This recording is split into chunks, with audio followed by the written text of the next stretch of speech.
안녕하세요. 이선아입니다. 오늘 같이 프리 특강을 올해 시험 보고 나서 같이 할 수 있었으면 참 좋았을 텐데 지금 또 그죠?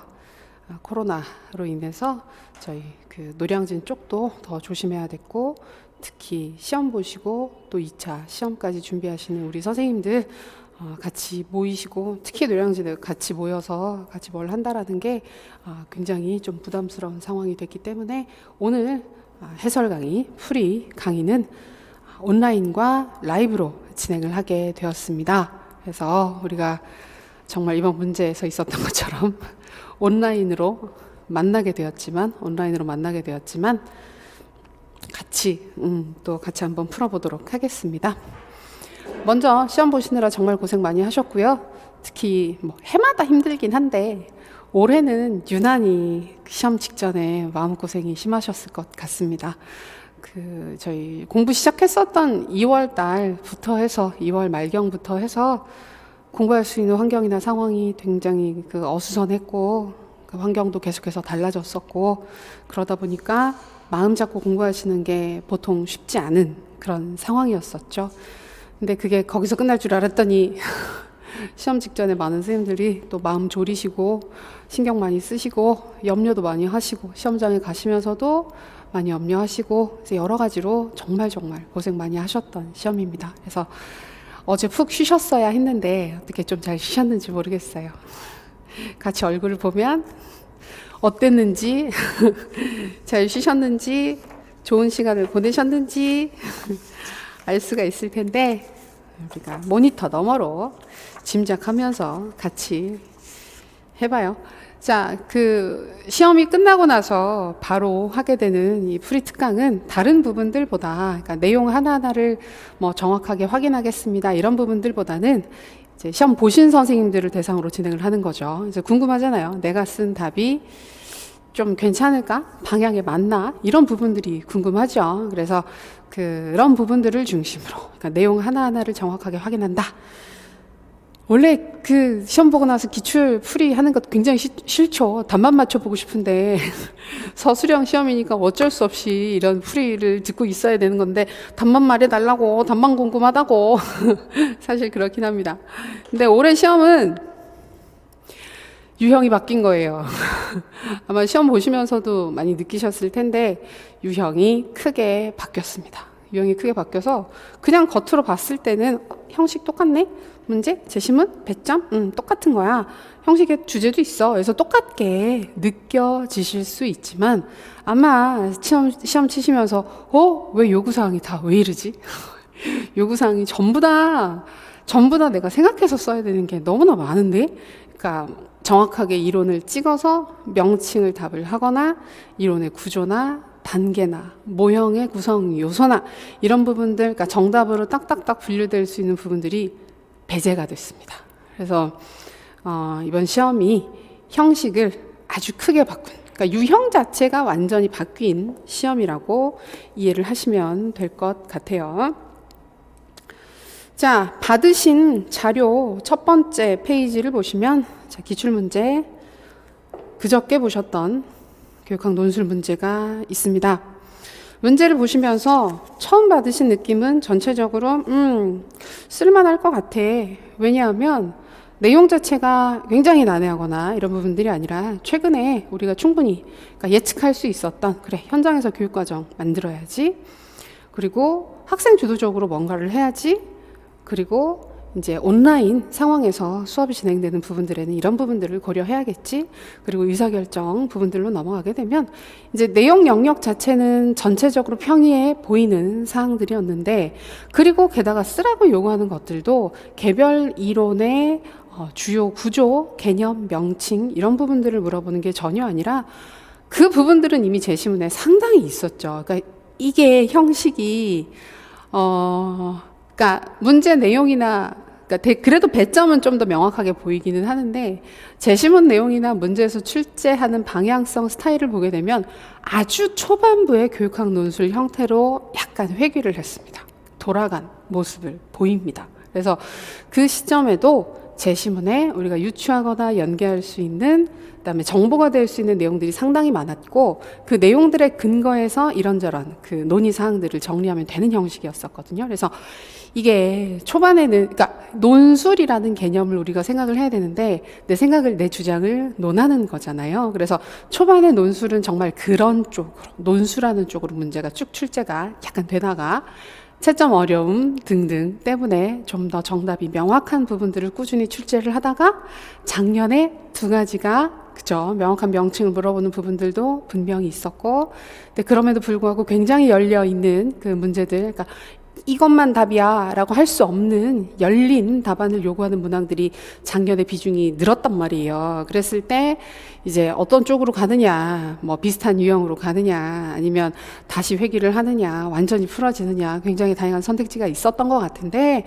결론적으로 나왔던 시험 문제를 보게 되면 명칭이나 구조 이런 부분들을 정확하게 인출하는 문제는 교육학 논술에서 이 논술이라고 하는 형식의 본래 목적에 잘 부합하지 않는다라고 생각을 하는 것 같아요. 그래서 문제에서 물어보는, 근데 사실 그럴 수밖에 없는 게, 우리 지난번에 수업할 때도 비슷한 얘기들 했었지만, 내용에서 강조하는 것들을 보면 전부 다 학생이 알아서 뭔가를 하고 정해진 내용들을 그냥 배우고 습득하고 이런 거 말고 같이 만들고 학생 주도적으로 뭔가를 하고 이런 이야기들이 굉장히 많이 늘어나고 있잖아요. 근데 그런데 시험에서 물어보는 게 딱딱딱 정답이 떨어지는 명칭을 물어봤다든지 단계를 물어봤다든지, 그러면 그런 부분들이 타당해 보이지 않죠. 우리 맨날 얘기하잖아요. 뭐 학생이 행복한 학교 만들려면, 그다음에 학생의 그 민주 시민 교육 같은 거 잘하려면 교사 조직부터 민주적이어야 그게 되지, 학생들한테 시킨다고 되느냐.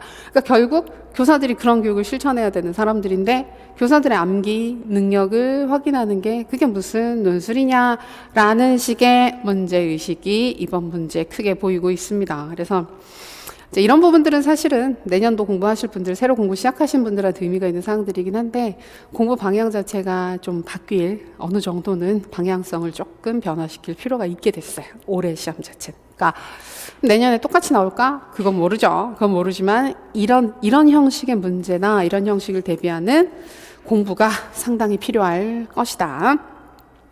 자, 보신 문제 부분과 자료 부분, 그리고 그 전체적인 전반적인 출제 경향성을 먼저 확인을 할 텐데요. 일단 그 발문으로 제시된 문제를 보면, 땡땡 고등학교 재직하고 있는 김 교사가 대학 시절 친구 최 교사에게 쓴 이메일의 일부다. 내용을 읽고 학생의 선택과 결정의 기회를 확대하는 교육이라는 주제로 교육과정, 평가, 수업 설계, 학교의 의사결정을 구성 요소로 해서 서본결의 형식을 갖추어서 논의를 해라. 자, 대표적인 영역 4가지가 그대로 출제가 됐습니다. 교육과정, 교육평가, 교수이론 및 공학, 교육행정, 요 4가지 메이저 영역에서 출제가 됐습니다. 그러니까 결국은 그렇죠. 평가, 수업 설계, 그다음에 교육 심리 3가지 영역 중에 2가지 정도가 출제가 되는 거고, 나머지 2가지는 뭐 빠지지 않고 행정과 과정이 출제되는 모습을 보여줬어요. 뭐 이메일이라는 형식 자체가 크게 의미는 없었는데, 대신에 최근에 나왔던 제시문들 중에서는 제시문을 읽는 게 조금 불편한 형식으로 출제가 된 건 맞습니다. 배점 부분 먼저 보셔야 되는데, 뒤에도 한 번 더 말씀드리긴 할 텐데, 이번 문제는 제시문 내용을 읽는 것과 배점 부분의 요구사항을 정확하게 읽는 것, 그래서 문제를 정확하게 파악하는 게 생각보다 굉장히 중요한 판단의 요소가 될 것 같아요. 왜냐하면 문제가 정확한 키워드를 물어보는 부분이 없었죠. 애초에 없었습니다. 그러면 그런 시험에서 중요한 접근 방법은 문제가 요구하는 방향에 맞는 서술을 하시는 거. 문제가 요구했던 조건이 있었으면 그 조건을 정확하게 지켜서 답을 구성해 주시는 게 아주 중요한 시험이 되었습니다. 그래서 그 내용은 이미 다 알고 계시긴 할 테니까 요거는 제가 좀 이따가 보고, 배점 부분이랑 내용 부분은 조금 이따가 보고, 제가 아까 도입할 때 슬쩍 말씀드렸었던 그 출제 경향 부분부터 먼저 보고 내용을 확인을 할게요. 쌤들 받으신 자료는 3페이지, 문제 다음 페이지를 넘겨보시면 출제 경향 이야기가 있습니다. 문제 유형이 크게 달라졌다. 아까 말씀드렸던 것처럼. 그래서 쌤들 쓰시면서는 편안했어, 평이했어 라고 느끼셨을 텐데, 근데 보통 그렇게 느끼는 이유가 뭔가를 정확하게 인출하라고 하는 인출 요소가 빠지게 되면 편안하다고 느끼게 되죠. 대신에 써야 될 게 많다 보니까 그 모든 것들을 내가 내 손으로 써야 되기 때문에 아마 평소보다 시간의 압박을 좀 더 느끼셨을 것이고, 그리고 평소보다 좀 더 많이 쓰셨을 거예요, 아마 분량이. 그래서 평소에 조금 적게 쓰셨던 분들도 와, 나 2페이지 다 썼어, 이렇게 많이 쓴 적이 없었는데 엄청 썼어, 이런 느낌을 받으셨을 텐데, 많이 쓰는 게 이런 형식 문제에서는 정상이죠.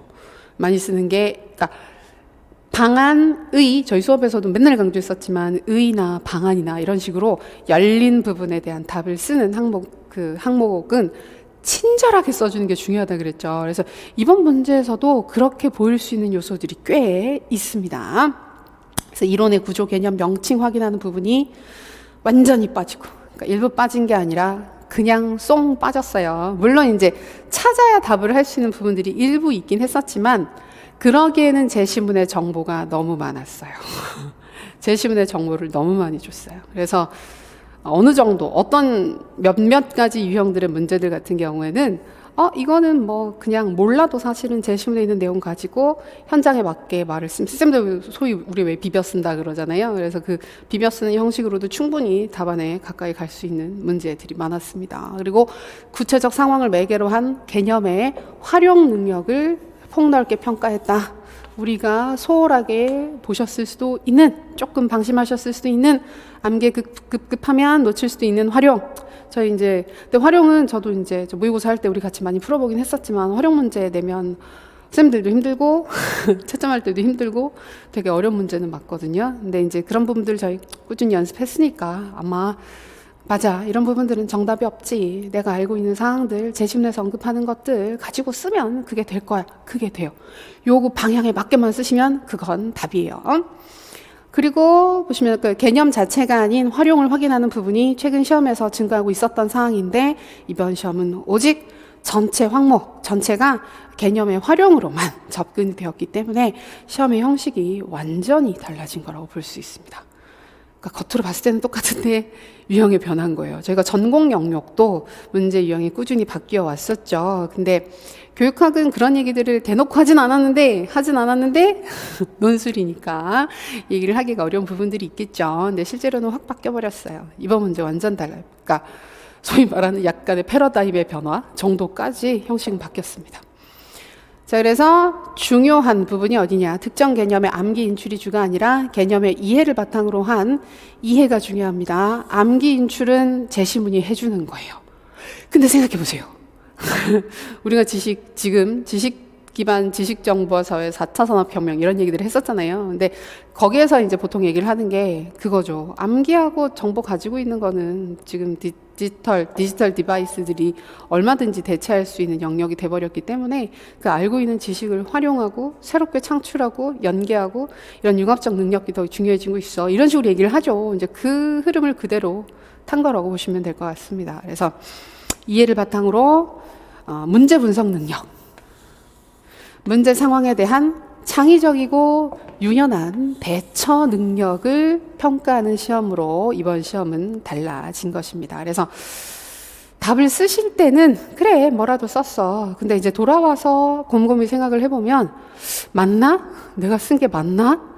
라는 불안감. 이게 답이 딱딱 떨어지는 거면 이론에 있는 거 그대로 쓰면 되잖아요. 쓰면 되는 거니까 맞아, 틀려 라고 판단을 하기가 쉬운데 이번 문제는 그런 부분들이 상당히 약했기 때문에 해당 부분들을 좀 맞춰서 다시 한번 확인해 보실 필요가 있습니다. 그래서 이해, 그다음에 생각보다는 이 문제 분석 쪽이 중요한 역할을 하게 될 것 같아요. 시험 보러 가면 긴장스럽죠. 그리고 이번 시험은 유난히 더 걱정도 많이 하시고 긴장도 많이 하셨을 거예요. 그래서 문제랑 제시문을 제대로 읽지 못한 경우가 생각보다 있었을 것 같아요. 그게 사실은 제일 염려스러운 부분이에요.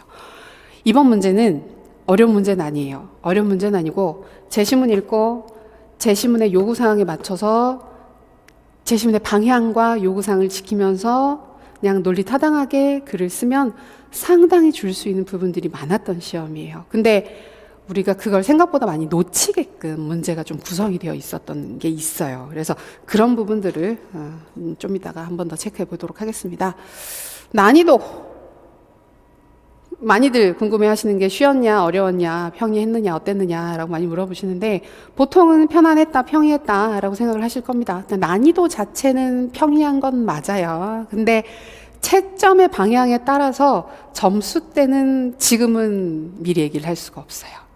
채점하시는 분들, 그러니까 채점 기준, 채점 방향에 따라서 점수대가 달라질 수 있는 폭이 생각보다 좀 커서 이번 문제가 포인트가 몇 가지가 있습니다. 그래서 그런 부분들이 좀 커서 그 부분을 안정적으로 찍어 넣으신 분들 같은 경우에는 뭐 괜찮은데 아니신 경우는 채점 결과를 봐야 할 것 같습니다. 문제가 아주 평이하게. 근데 보통 평이하게 출제됐다고 했을 때도 좀 매번 뭐 다른데 왜 평이한지 왜 쉬운지가 매번 다르긴 한데 이번 시험은 열려 있는 답들이 많았기 때문에 그다음에 허용 가능해 보이는 부분들이 많아 보이기 때문에 평이하다고 느낄 수 있는 시험이거든요. 그렇다는 측면에서 보게 되면 그 답안을 걸르는 채를 어떤 채를 쓰느냐, 얼마나 촘촘한 느슨한 채를 쓰느냐에 따라서 다를 수가 있을 것 같아서 결과는 좀 봐야 될 것 같습니다. 그래서 문제는 평이한데 채점 방향에 따라서 점수대 조정이 가능하다. 그래서 점수대를 충분히 조정할 수 있는.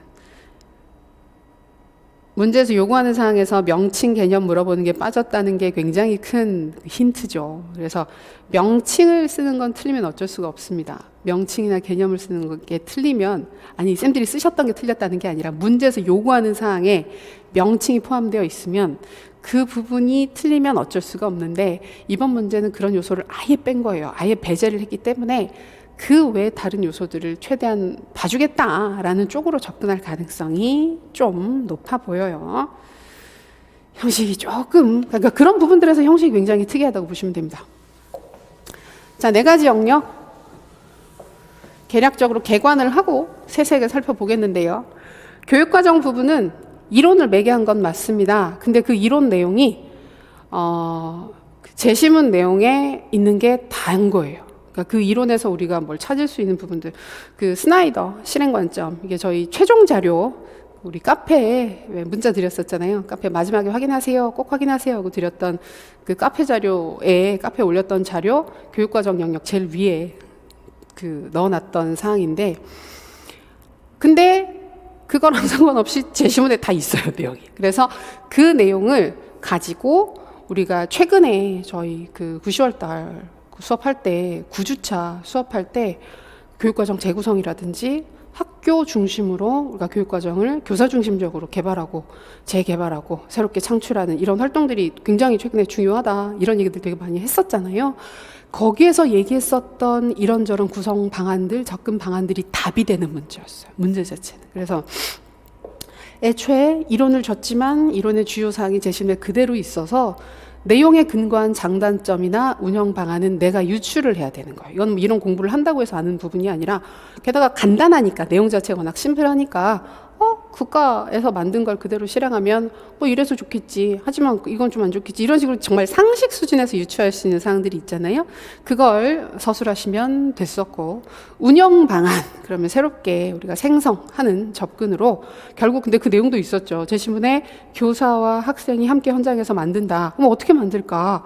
알고 있는 것들 현장에서 그럼 학생의 필요나 요구에 부응해서 함께 교육과정 구성도 해보고 뭐 요구조사도 해보고 이런 식으로 해서 쓸 수 있는 요소들이 굉장히 많았어요. 그래서 이 부분은 굉장히 열려있는 제시문 내용에 근거해서 접근하면 열려있는 부분으로 들어갈 수가 있었습니다. 그래서 이제 교육과정 구성 영역 전반의 사항들을 교사 중심적이고 학교 중심적이고 학생 중심적인 교육과정 개발 상황에서 활용하는 방안 전반이 답이 될 수가 있게 됩니다. 그래서 이게 생각보다 이론을 매개로 한 것처럼 보이지만은 그냥 굉장히 열려있는 접근이 되는 거죠. 근데 요게 과정 구성 방안이라는 쪽으로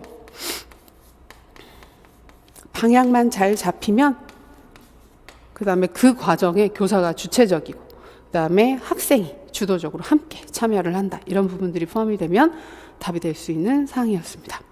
그리고 교육평가 부분도 이것도 좀 비교적 작은 사항이긴 한데 역시 우리가 올해 그 분위기 자체가 학생 개인이 혼자 뭘 하고 자기 주도 자기 조절하면서 스스로 무엇인가를 하고 이런 활동들이 좀 많았었던 상황이죠. 그래서 그런 부분들과 연관해서 접근해 주실 수 있었는데 물어보고 있는 내용 자체는 자기평가 또는 자기성찰평가를 보여주고는 있었어요. 근데 역시 위에서 스나이더 이론에서도 마찬가지지만 그 구성의 그 이론의 구조의 명칭들은 쓰지 않아도 되는 거. 그러니까 여기에서도 자기평가나 자기성찰평가라고 하는 키워드를 안 써도 돼요. 이 문제 같은 경우에. 뭐 써도 되고 썼다고 걱정하시는 분들도 있던데 썼는데 어떡하느냐 했는데 써도 맞으면 괜찮죠. 틀린 건 좀 이따 얘기할게요. 그래서 이런 부분들을 매개로 그 효과 실행 방안을 만들어내야 되는 거예요. 자기평가. 내가 학생 입장에서 학생이 자기 자신을 스스로 평가하면 어떤 효과가 있을까? 이 부분 전체적으로 많이 잘 쓰셨을 것 같아요. 저 지금 복귀 해달라고 해주시는 답들 많이 봤는데, 많이 보고 있는데, 지금도 보고 있는데, 거기 보게 되면 비슷비슷한 논의들 굉장히 많습니다. 그래서 아마 이쪽은 그 유추하기가 크게 어려운 사항이 아니었었기 때문에 잘 쓰셨을 것 같고 효과성 부분 그 다음에 스스로가 자신을 평가하는 방식의 평가 방안을 구체적으로 제시를 하기만 하면 답이 될 수 있는 부분이었습니다. 굉장히 많죠. 우리 성찰 노트 얘기도 많이 했었고 성찰 노트 것 말고도 여기서 체크리스트나 자기 점검표 이런 부분들도 일종의 자기 평가 방법으로 될 수 있습니다. 그리고 포트폴리오 많이들 쓰셨는데 포트폴리오는 원래는 자기 평가 방법으로 개발된 건 아니지만 포트폴리오를 실시하는 과정 내에서 내가 스스로 내 자료를 모으고 확인을 하고 정리를 하다 보니까 그 과정에서 자기 평가가 자연스럽게 진행되는 부분들이 있죠. 그래서 그런 부분들은 명확하게 써주셨으면 답이 될 것 같습니다. 답으로 접근해 줄 수 있을 것 같아요. 그래서 사실 이번 문제는요, 앞에 두 문제랑 뒤에 두 문제가 약간 달라요. 그래서 좀 이따 제시문 보면서 다시 한번 보겠지만요. 그 두 문제가 앞에 나왔었던 과정과 평가 영역의 문제가 제시문에서 상당히 논의할 수 있는 여지가 있는 개념들을 대부분 주고 그 내용에 근거해서 장단점을 유추해봐. 장점이 뭘까? 어떻게 활용할 수 있을까? 활용할 수 있는 방안을 네가 교사 입장에서 한번 생각해봐 라고 하는 아주 실제적이기 때문에 좀 더 열려있는 문제가 출제가 됐어요. 그리고 교수이론 및 공학 부분과 행정 부분은 내용 자체가 복잡하진 않은데 문제를 꼼꼼하게 읽고 분석을 명확하게 하지 않으셨으면 놓칠 수 있는 부분들이 좀 있었어요. 그래서 저도 처음에 시험 끝나고 나서 토요일 날 시험 끝나고 나서 바로 연락 주셨던 분들은 이제 문자로 문제를 보여주셔가지고 문자로 잘 안 보이잖아요. 눈이 잘 안 보였나? 근데 이제 막 끊어지고 해가지고 이렇게 급히 넘겨보니까 저도 그 부분을 잘 못 봤거든요. 제시문에 있는 내용들을 잘 못 봐서 되게 열린 문제인가 본데 라고 생각을 했었던 부분들이 요 두 가지 다 있었어요. 근데 뒤에 문제 올라오고 나서 확인을 해봤더니 좀 달라요. 생각보다 조건이 조금 까다롭게 들어가 있었던 문제였어요. 그래서 여기 보면 교수이론 및 공학 부분은 상황에 맞는 이론적 지식을 활용하는 구체적 상황에 대한 이론 활용 문제. 그러니까 상황에 대한 활용 문제. 제시문의 조건이 생각보다 까다롭고 까다로운 게 뭐가 있었지? 중간에 하나가 끼어 있었어요. 그리고 제시문 내용과 배점 부분의 강조사항을 모두 살피지 않으면 이 문제는 이게 함정이었어요. 함정이라고 아마 의도는 그렇게 한 게 아닌데 의도는 그게 아니었는데 제시문 내용에서 얘기를 하고 있는 부분과 배점을 읽었을 때 잘못 읽힐 여지가 있게끔 문제가 약간 보였어요. 그래서 그냥 시험 보러 가서 약간 흥분된 마음에 글을 쓱 읽으면 뭘 쓰라는 거지? 어떤 걸 정확하게 쓰라는 거지?가 잘 안 느껴지는 그래서 그런 부분들이 좀 있어. 근데 정보가 구체적으로 있긴 있었어요. 그래서 요구사항 자체는 보면 학생의 일반적 특성과 상황이 아닌 온라인 수업과 관련된 학생의 특성과 학습 환경 분석을 해야 되는 것이었고, 목표를 설정하고 학생이 스스로 목표를 설정하고 학습의 주체가 되는 자기주도 학습을 지원하기 위한 토론 게시판 활용 방안을 서술해야 되는 건데, 이 부분이 변수가 될 것 같아요. 그러니까 전체적으로 보면 이번 시험에 이번 문제에서 아마도 변별점이 되는, 그러니까 변별을 할 수 있는 변별 포인트가 있는 문제가 여기가 될 가능성이 높아요. 앞에 두 개는 그래도 괜찮은데 뒤에 두 개 물어봤던 부분은 여기를 놓친 답이 되게 많은 것 같아서, 이 부분을 놓치신 경우가 많은 것 같아서 여기를 얼마나 느슨하게 채점을 할 것이냐.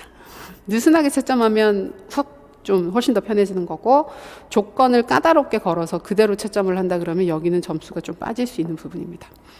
행정 부분은 문제에서 A안, B안이라고 해서 두 가지 의사결정 모형, 이건 다들 하니까 그 의사결정 모형 확인을 하고 이제 각 모형들의 단점을 서술하는 문제였었죠. 근데 모형 명칭 쓰지 않아도 괜찮습니다. 모형 명칭 쓰지 않아도 괜찮고, A안은 이런 단점이 있다, B안은 이런 단점이 있다 라고 써주셔도 괜찮습니다. 그리고 생각보다 여기가 지금 3점짜리인데, 행정이 3점짜리인데 다른 부분들에 비해서 써야 할 양이 좀 상대적으로 많이 적었어요. 3점이라서 그런 것도 있긴 한데 다른 부분들보다 얘기할 거리가 좀 적은 편입니다. 그냥 단점이 이거예요. 단점이 이래요. 그래서 근거를 들어줄 수도 있긴 한데 제 시문에 내용 다 있었으니까 그 내용 가지고 끌어다가 그대로 쓰셔도 되는 부분이었어요. 그리고 교육행정에서 활용을 물어본 B안의 활용을 물어보는 부분이 문제를 또 정확하게 잘 읽지 않으면 어쩌라는 거지? 라는 생각이 약간 들 수도 있는 그런 부분이었어요. 그러니까 이번 문제에서 전체적으로 다 활용을 물어보는 문제들이 굉장히 많기는 했는데, 앞에 것들 두 개도 기본적으로 그럼 어떻게 쓸래요? 활용 방안 쓰세요. 라고 그렇게 물어보는 문제였는데, 앞에 두 문제는 그 활용 상황이라고 하는 게 문제 제시된 내용 그 자체가 끝이었어요. 그냥 그 내용만 가지고 유추를 하면 되는 거였는데, 여기는 조금 다르게, 요 두 가지는 조금 다르게 조건을 한 두 가지 정도를 준 거예요. 각 항목당 두 가지씩을 주게 되니까, 앞에는 조건이 하나씩이었는데 여기는 조건이 두 개씩 겹쳐 있다 보니까 그 중에 한 조건을 빠뜨리고 넘어갈 수 있는 여지가 있어서 이번 시험에서 변수는 요 부분과 요 부분이 될 가능성이 있지 않겠나 생각을 합니다. 갑자기 가슴이 두근두근거리고 막 그죠? 아니에요. 잘하셨을 거예요. 자, 그럼 문제로 다시 돌아와서 배점 부분 꼼꼼하게 체크해 보겠습니다. 교육과정 운영 관점, 스나이더 왜 분류에 따라 설명을 할 때 김 교사가 언급한 기존 관점, 장단점 각각 한 가지. 심플하죠. 여기 기존 관점 보게 되면 국가가 만들어준 교육과정을 그대로 실행하는 교육 관점입니다. 그래서 이런 충실도 관점이라고 하는데 요 부분은 그 개념 자체가 중요한 게 아니라 애초에 제시문에 있는 내용에서 국가가 만들어준 그 교육과정을 그대로 현장에서 교사가 실천을 한다 그러면 뭐가 어떤 장점이 있고 어떤 단점이 있을까를 쓰시면 돼요. 이 부분은 최근에 저희가 왜 학교 중심의 교육과정 개발이 관심을 갖고 있는지 얘기를 자주 했었기 때문에 충분히 유추해서 쓰실 수 있는 사항이었어요. 근데 요 장단점 부분과 새롭게 관심을 가지게 된 생성적 관점에 해당하는 교육과정 운영 방식은 보통 이론에 있는 내용은 아니에요. 그러니까 이 부분들을 우리가 생각을 해서 이 상황에 맞게끔 끼워 넣어서 만들어야 되는, 그러니까 답을 만들어야 되는. 그래서 딴 것보다 제가 이게 약간 사고력을 확인하는 부분이다라고 말씀드리는 게, 알고 있는 거, 그 다음에 근데 문제에 제시되어 있는 이론을 활용을 한다라는 개념이 아닌 거예요, 이 부분은. 그래서 그 문제에 있는 개념은 제시문에 이미 정보로 다 주어져 있는 것이고, 그 개념에 근거를 해서 내가 알고 있는 교육 과정을 그러면 학생들과 교사가 함께 만들어 나가는 활동을 할 수 있는 게 뭐가 있을까? 어떤 식으로 교육과정 구성할 수 있을까?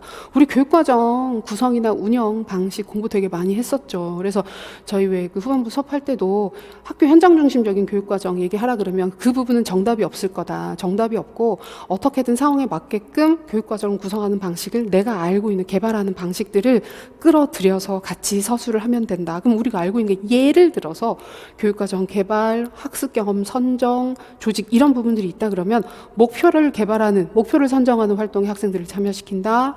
학습 경험을 선정할 때 학생들이 보다 좋아할 수 있는 부분들을 고려해서 선정을 한다. 이런 이야기를 해도 답이 될 수 있는 부분이 되는 거예요. 그러니까 이 조건 자체는 그렇게 주어지게 되는 겁니다. 그래서 그게 있었고, 그러면 장점 1점, 단점 1점, 새롭게 관심을 가지게 된 관점에 적절한 교육과정 운영방안, 교육과정 운영방안 두 가지가 2점, 이런 식으로 들어가게 되겠죠. 이거는 교사와 학생이 함께 만든다고 했으니까, 또 저희 9월달에 초반에 봤던 것 같은데, 생성교육과정도 봤었죠. 비슷한 개념입니다. 완전히. 그래서 같이 볼 수 있는 개념이라서 그 부분들을 매개로 해서 서술을 해주셨어도 이 부분은 괜찮죠. 같이 보시면 되는 부분이었어요. 그리고 김 교사가 적용하고자 하는 평가 방식이 학생에게 줄 수 있는 교육적 효과 두 가지. 자, 김 교사가 적용하고자 하는 평가 방식이 무엇인지를 제시문에서 잘 찾으셔야 할 거예요. 근데 제시문이 약간 애매하게 서술된 부분이 분명히 있었어요. 여기도 봐야 할 것 같아요.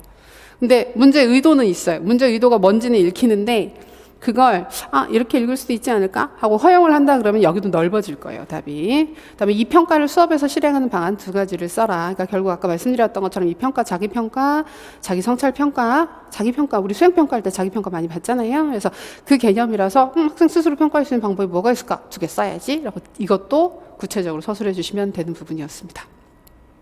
자, 세 번째, 김 교사가 온라인 수업을 위해서 추가로 파악하고자 하는 학생 특성과, 자, 여기에 조건이 명확하게 들어가 있어요.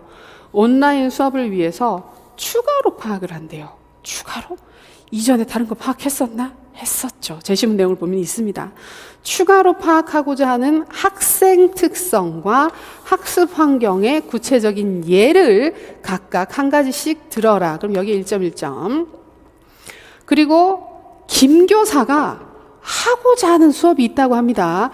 저는 이 부분을 선생님들이 어떻게 받아들이셨을지가 역시 이 문제를 풀 때 약간 관건이 되는 부분인 것 같은데, 제시문을 읽어보셨을 때 잘못 읽으시면 김 교사가 하고자 하는 수업은 온라인 수업이네 라고 생각하실 수도 있어요. 근데 그 사이에 다른 말이 있었죠. 학생 스스로가 학습 목표를 만들고 학습에 있어서 주체적인 역할을 하는 수업이다라는 얘기가 중간에 끼어 들어가 있었어요. 그래서 이 수업이 실제로는 자기 조절 학습이나 자기 주도 학습을 의미를 한다고 보는 게 가장 타당합니다. 그러면 자기 조절 학습, 자기 주도 학습을 하고 싶은데 근데 상황이 온라인인 거예요. 온라인으로 자기주도 학습을 해야 되는 상황인 거예요. 힘들죠. 우리 그게 힘들다는 걸 계속 얘기했었잖아요. 우리가 온라인 수업에서 제일 큰 문제는 학생들의 자기주도 학습 능력이 떨어지고 자기주도 학습이 되지 않아서 문제라 그랬잖아요. 그래서 그 맥락이 그대로 가지고 와진 거예요, 문제 자체. 그래서 그게 어려우니까 토론 게시판을 활용해서 학생을 지원할 수 있는 구체적인 방안을 두 가지 써봐라 라고 얘기를 했습니다. 자, 그럼 여기에서 진짜 물어보고 있는 게 토론 게시판 활용 방안일까? 또는 토론 게시판을 활성화시키는 방안일까요?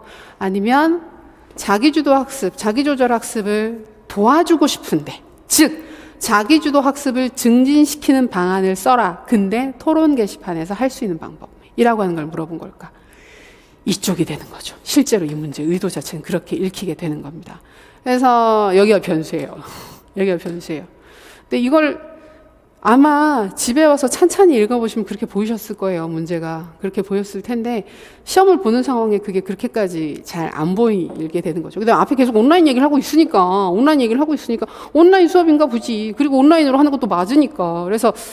그래서 이 부분도 좀 이따가 또 말씀드리겠지만 채점이 어떻게 될지는 지켜봐야 하지 않겠나 싶은 부분입니다. 의도 자체는 그러했다. 자, 그리고 A안과 B안에 해당하는 의사결정 모형의 단점 각각 한 가지씩 써라. 우리 보통 의사결정 모형은 장점보다는 단점적으로 얘기를 많이 하는 이유가 개념 자체가 장점인 경우가 많아요. 그래서 단점을 많이 물어보죠. 근데 여기에서 A안이 합리 모형, B안이 점증 모형이었었고, 우리가 점증 모형 단점이나 이런 부분들은 워낙 많이 확인했었던 부분이라 편하셨을 겁니다, 이 부분은. 근데 김 교사가 B안에 따라 학생들의 요구를 반영하기 위해서 제안할 수 있는 구체적인 방안. 여기가 무슨 소리를 하는 걸까? 라는 생각이 상당히 들 수 있는 부분이었습니다. 여기가. 이 부분. 그러니까 앞에 두 문제는 사실 되게 심플한 문제였어요. 되게 심플하고, 그래, 이런 내용이 있어. 그럼 어떻게 하지? 진짜 그 정도 수준이었다고 한다면 뒤에 두 문제는 자세히 다시 들여다보면 생각할 게 좀 있는 문제입니다. 그래서 교사가 그냥 학생들의 요구를 반영하기 위해서 제안하는 방법을 얘기를 해봐. 그러면 진짜 아무거나 얘기를 해도 되죠. 아무거나. 근데 삐안에 따라서 의견을 반영을 한대요. 삐안이 뭔데? 점중모형이잖아요. 그 점중모형을 몰라도 쓸 수 있습니다. 이거는 물론 알면 더 편하죠. 알면 더 편하게 가긴 하겠지만, 그러니까 지금 문제들은 다 그래요. 몰라도 쓸 수 있어요. 이런 얘기를. 그래서 구체적으로 우리가 유추를 해서 생각을 하면 충분히 답이 가능한 측면들이 많이 있었는데, 의사결정 모형 두 개 단점 쓰는 부분도 읽어보시면 제시문에 개념이 다 있죠. 기본 개념이 다 있지 않습니까? 그럼 거기에서 유추를 해보면 이거 이렇게 해야 되면 이렇게 하면 되지 않겠어? 제시문에 있는 내용 가지고 학생들의 의견을 받아들이는 방법을 유추해서 쓰셔도 되는 거예요. 그래서 여기서 중요한 건 뭐냐면 점증 모형의 방식을 써야 돼요. 그냥 의견, 예를 들어서 그런 식의 답을 쓰신 경우들이 많을 거예요. 학생들에게 설문조사를 실시해서 설문조사를 통해서 의견을 반영한다. 또는 학급 회의를 열어서 학생들의 의견을 반영한다. 맞을 것 같죠?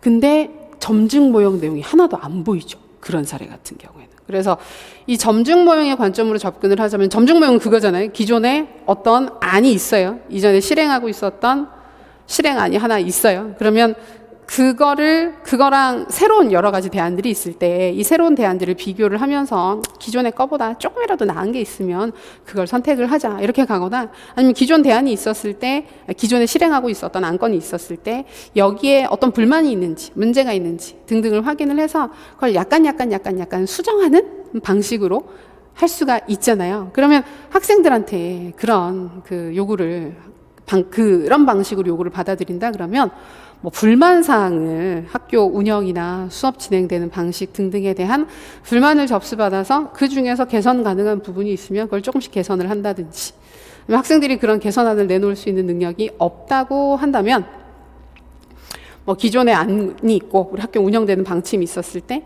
그 운영되는 방침을 조금씩 수정한 약간씩 다른 안들을 쭉 만들어 놓고 이 중에서 좀 더 많은 학생들이 선택을 한다든지, 또는 제일 싫어요 라는 게 가장 적은 안을 선택을 한다든지, 이런 식으로 해서 조정하는 모습을 보여줄 수 있을 것입니다. 그래서 문제가 전체적으로는 평이한 게 맞아요. 평이한 게 맞고 출제하시는 분들 입장에서도 평이하다고 생각하고 출제를 하셨을 것 같아요. 평이하다고 출제를 했을 것 같은데, 이제 원래 우리 논술 시험의 의도라고 하는 것 자체가 단순한 암기 능력보다는 배워서 알고 있는 이론적 사항들을 문제 상황에 맞게끔 해결할 수 있는 고차원적인 사고 능력을 확인하고자 하는 시험이다라는 측면에 있어서, 여기 보면 다른 부분들보다 이제 운영 방안을 제시를 해보세요 라고 물어보는 부분들, 역시 이 평가를 수업에서 실행하는 방안을 한번 생각을 해보세요.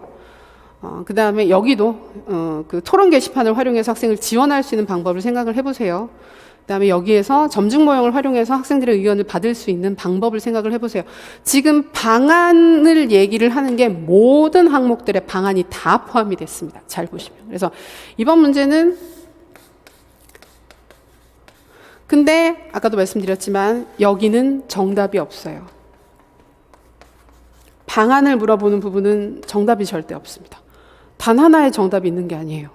문제 해결 목표의 성격을 가지는 문제라고 보시면 돼요. 그래서 근데 이게 표현적 결과랑 달라서 답인 것과 아닌 것을 구분할 수는 있죠. 문제 해결의 조건을 지키면서 문제를 해결하기만 하면 점수를 줄 수 있는 형식의 문제였다고 보시면 됩니다. 그래서 채점 방향을 어떻게 잡느냐에 따라서 채점 폭이 상당히 달라질 수 있을 것 같아요. 그래서 지금 조심스럽게 보는 부분이긴 하지만, 그래서 제가 복귀 채점을 확인을 해드려도 예전에는 몇 점 정도 몇 점 빠질 수 있을 것 같아요 라고 말씀드렸는데, 그거가 지금 좀 어려워요. 그래서 점수를 정확하게 몇 점 정도라고 딱 찍어서 말하기가 굉장히 어려운 시험이 돼서 그러니까 문제가 될 수 있는 부분들, 점수를 받을 수도 있고 줄 수도 있는 부분들을 확인은 할 수는 있지만 여기가 조금 걸리네요, 좀 애매하네요, 이런 부분들을 체크는 할 수 있지만 정말 그게 빠질지 안 빠질지는 점수가 진짜 나와봐야 아는 상황이 됐어요. 이번 문제 특성이 그래요.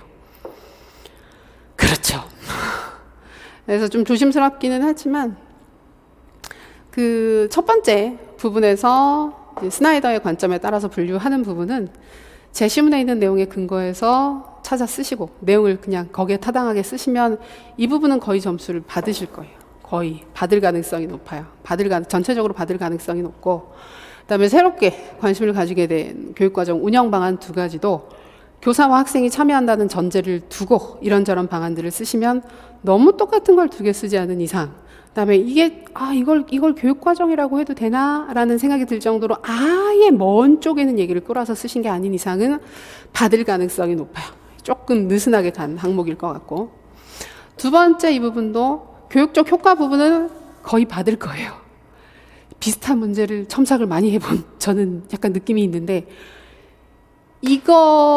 이거는 요 부분이랑 요거 있잖아요. 문제 출제하실 때 마인드는 아마 이건 준다는 마음으로 준 거예요. 이거는 거의 주겠다. 이거는 뭐 아무것도 근데 이제 방안은 아무것도 공부를 안 하면 못 쓰지만 정말 제시문 읽고 생각하면 쓸 수 있어. 이 정도 느낌으로 지금 간 게 요 두 항목에 가깝습니다. 두 항목에 가깝고, 그래서 여기는 거의 줄 거고, 이제 수업에서 이 평가를 실시하는 방안, 요게 지금 어떻게 채점이 될지가 살짝 갈릴 수 있는데, 자기평가라고 딱 찍어서 들어가면 이제 나중에 일부 안 되는 평가, 자기평가의 범주에 들어가지 않으면 빠질 가능성이 있고, 학생이 주체가 되는 평가다라고 보게 되면 줄 가능성도 있어요.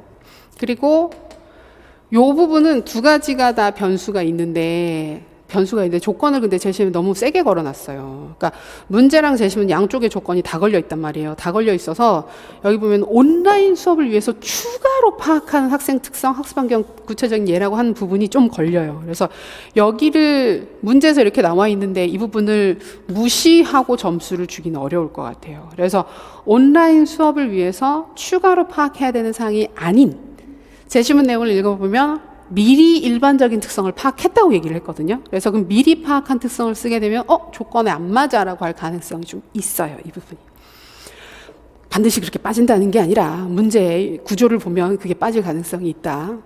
그다음에 김 교사가 하고자 하는 수업에서 이 부분도 아까 말씀드렸던 것처럼 그냥 이 부분을 김 교사가 하고자 하는 수업을 온라인 수업으로 온라인 수업으로 보자, 뭐가 다르겠어 이러면서 온라인 수업으로 봐버리면 여기에 토론 게시판 활용이 답이 확 열려버리는 거예요. 거의 대부분의 것들이 답이 될 수가 있는 거고, 여기서 아니야 이거는 문제 내용을 보면 자기주도 학습이잖아, 그럼 자기주도 학습으로 한정을 할 거야, 그러면 거기에 해당하는 사항으로 좁혀질 거예요. 그러니까 여기가 제일 큰 변수예요. 그다음에 마지막 문제는 장단점은 이거 단점 쓰는 거는 이건 정해져 있는 거니까 이론에 따라서 접근하면 되는 거고, 그다음에 여기 그 구체적인 방안, B안에 따라서 방안을 쓰라고 하는 것도 원래 이론에 근거해서 원래 문제 의도에 따라서 접근하자 그러면 점증 모형의 방식으로 의사결정을 하고 있는 모습을 보여줘야만 점수를 줄 수 있는 부분인데, 그게 아니고 그냥 이 B안에 따라라고 하는 부분을 슬쩍 하고 그냥 학생 의견 반영할 수 있는 거 아무거나 써도 되지 않아? 라고 해서 줬다 그러면 줄 수는 있겠죠. 그래서 보시면 그러니까 다른 부분들보다 요기 조건과 요기 조건을 잘 지켜서 쓰셨다면 괜찮았을 문제. 변별이 되는 포인트가 세 번째 항목이 될 것이다 라고 조심스럽게 말씀을 드려봅니다. 이렇게 놓고 보니까 문제가 생각보다 그렇게 쉽지 않죠. 그래서 솔직히 얘기하면 제가 문제 정리를 하면서 어떤 생각도 들었느냐 하면 약간 독해인데 독해 문제. 그러니까 방심하면 놓치는, 막 독해를 잘해야 잘 쓸 수 있다 이게 아니라, 이번 문제가 문제랑 제시문이 있었을 때, 배점이랑 제시문이 있을 때 일부 항목은 좀 안 친절했어요. 친절하지 않아서 문제를 좀 명확하게 그 읽기가 한두 번 읽어서 눈에 확 안 들어오는 측면들이 분명히 있었습니다.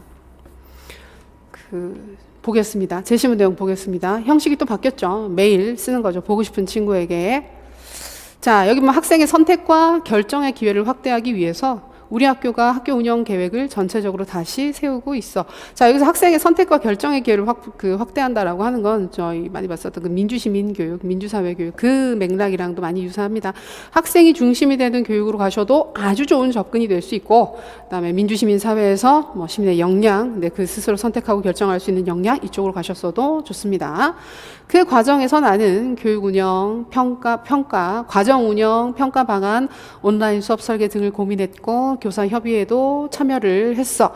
교사 협의회에 참여했다 그래가지고 사실은 그런 거 관련된 구체적인 사항을 물어볼 수도 있겠구나라고 생각을 했는데 그걸 물어보지는 않았어요. 그런 사항들을 물어보지는 않았고 넘어갔어요. 자, 그리고 또 이전과 달리가 아니라 초반에는 이렇게 나왔었어요. 저희 초반 논술 시험은 이런 형식으로 어디서부터 어디까지 해서 찾아, 심지어 첫 번째 시험에는 한 달락 안에 2가지씩 물어보고 막 그랬단 말이에요. 그래서 어디서부터 어디까지 이제 헷갈리고 막 그랬었는데 약간 그런 식으로 돌아갔습니다. 그동안의 교육과정 운영을 되돌아보니 운영에 대한 나의 관점이 달라진 것 같아. 교육과정 운영, 실행. 자, 교육직 생활 초기에는 국가 교육과정의 내용을 있는 그대로 실행하는 관점이다. 라고. 그래서 이제 국가 교육과정 내용을 있는 그대로 실행하는 거, 우리 그 추정 자료에서도 보셨던 그 스나이더의 관점으로, 충실도 관점으로 볼 수 있는데, 내용이 요거 그대로입니다. 국가 교육과정의 내용을 있는 그대로 실행하는 관점. 교사가 만드는 게 아니라 국가 수준으로 만들어진 교육과정을 교사가 그대로 옮기는 과정. 교사 역할 자체는 그냥 전수자, 전달자의 역할만 하면 되겠죠.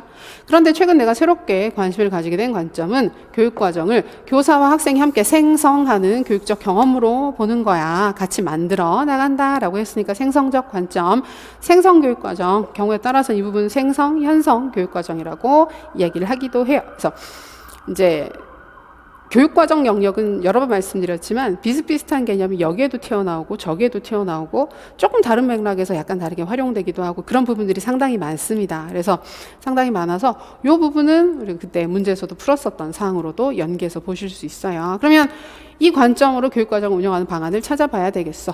여기에 내용에 따라서 국가 교육과정을 있는 그대로 실행한다 그러면 일단 좋은 점이라 그러면 교사 입장에서 사실은 좀 번거롭지 않게 국가가 만들어진 교육과정 그대로 옮기기만 하면 되니까 잘 만들어진 안정감이 있는 교육과정을 실행할 수 있을 것이다. 그리고 또 이제 국가 수준에서 뭐 큰 차이 없이 모든 학생들에게 평등한 안정된 교육과정을 제공해 줄 수도 있다. 이런 부분들을 장점으로 얘기를 할 수가 있겠죠.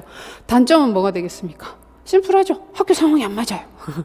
그리고 편해 보이지만 실제로 실천이 어렵다. 그렇죠. 이게 맨날 우리 새 교육과정 그런 거예요. 정말 실제적인 관점에서 우리가 그 2015 개정교육과정 처음 나왔을 때도 이걸 현장에서 어떻게 해? 라는 생각이 들잖아요. 근데 그렇게 국가 수준의 새 교육과정이 나오면 현장에서 이거 뭐 하기 너무 힘든데 똑같은 겁니다. 그래서 현장에서의 실천 가능성이 실현 가능성이 좀 낮다, 어렵다 이런 얘기들 할 수도 있습니다. 그리고 학교 상황이나 학생들의 특성에 잘 부합하지 않는 교육과정을 운영하게 될 수도 있더라.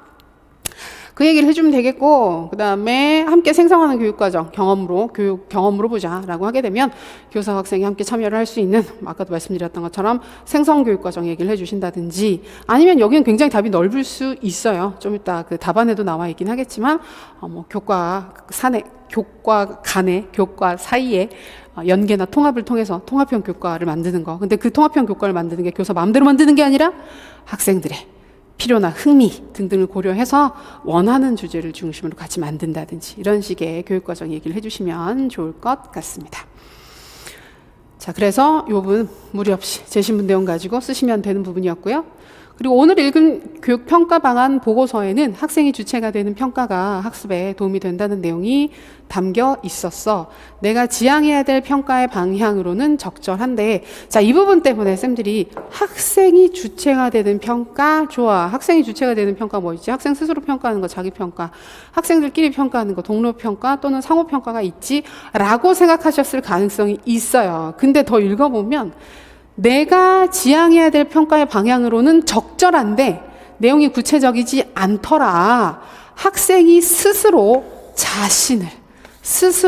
자신을 평가하게 되면 어떤 효과를 거둘 수 있을지 그리고 내가 수업에서 이러한 평가를 어떻게 실행할 수 있을지 더 자세히 알아봐야겠어. 애매하죠. 왜냐하면 여기는 학생이 주체가 되는 평가라고 얘기를 했다가 여기는 학생 스스로 자신을 평가하는 거라고 얘기를 했거든요. 근데 포함 관계에 있는 거예요. 학생이 주체가 되는 평가 안에 학생 스스로 자신을 평가하는 평가가 들어가 있어요. 근데 읽어보면 문제 의도는 여기에 찍혀 있어요. 그래서 그 뒤에 무슨 효과가 있을까? 내가 이 수업을 어떻게 실행할 수 있을까? 문제에 있었던 거, 배점에 있었던 게 그대로 여기에 보이고 있죠. 그래서 사실은 물어본 건 여기인 거예요. 이 부분을 물어보고 있는 거예요. 여기부터 물어보는 게 아니라 이거는 학생이 주체가 되는 평가가 중요하다고 생각을 해. 나는 근데 그 중에서 학생 스스로가 자신을 평가하는 데 관심이 있단 말이야. 그래서 자기 평가, 자기 성찰 평가로 범주를 좁힌 겁니다. 그래서 자기 평가를 찾고 나면 그 개념에서 어떤 효과가 있을까? 쌤들 많이들 더 많이 성찰할 수 있고 반성할 수 있고 자신의 학습에 대한 동기를 기를 수 있고 이런 좋은 얘기들 많이 해주셨는데 정말 이 부분은 좋은 얘기를 하면 되는 부분이었어요. 그러니까 여기도 진짜 좋은 얘기하면 되고 여기도 좀 약간 좋은 얘기하면 되는 거. 근데 평가 방안을 쓰라 그러면 이제 쌤들이 제가 저희 수업할 때 그 얘기 되게 많이 했잖아요. 방안 같은 거 쓸 때 키워드만 띡 던지지 마라. 그럼 어떤 맥락에서 어떻게 쓰이는지 알 수가 없으니까 풀었어야 된다. 자꾸 말씀드렸는데 이런 문제 때문에 그런 겁니다. 예를 들어서 자기평가 방안으로 좀 안 될 것 같은 걸 썼다고 가정을 해봅시다. 그래서 협동학습도 좀 쓰신 것 같아요. 근데 협동학습은 평가가 아니죠.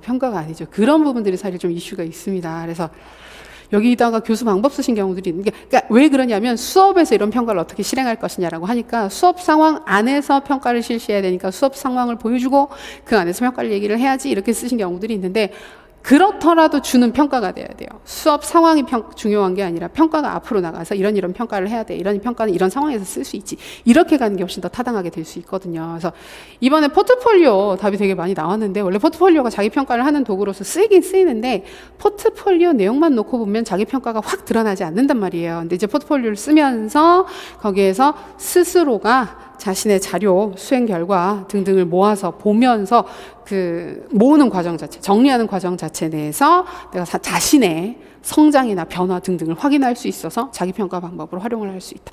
이런 식으로 써주는 게 필요한 거예요. 방금 말씀드렸던 그 부연이 있으면 앞에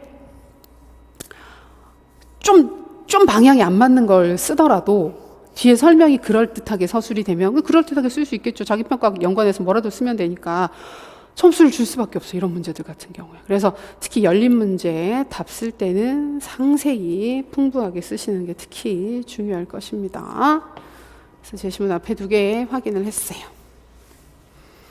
근데 이게 글이 앞에 이렇게 중력해가지고 이렇게 하나 이렇게 나와 있고 또 중간에 중력해가지고 2개 묶여 있고 이러다 보니까 헷갈렸죠. 그래서 단락 구분, 어디서부터 어디까지가 그거지? 잘 모르겠는데 헷갈려가지고 이제 좀 그 글 쓰시다가 왔다 갔다 하신 경우들이 좀 있었을 것 같아요. 안 그래도 시간이 촉박했을 텐데.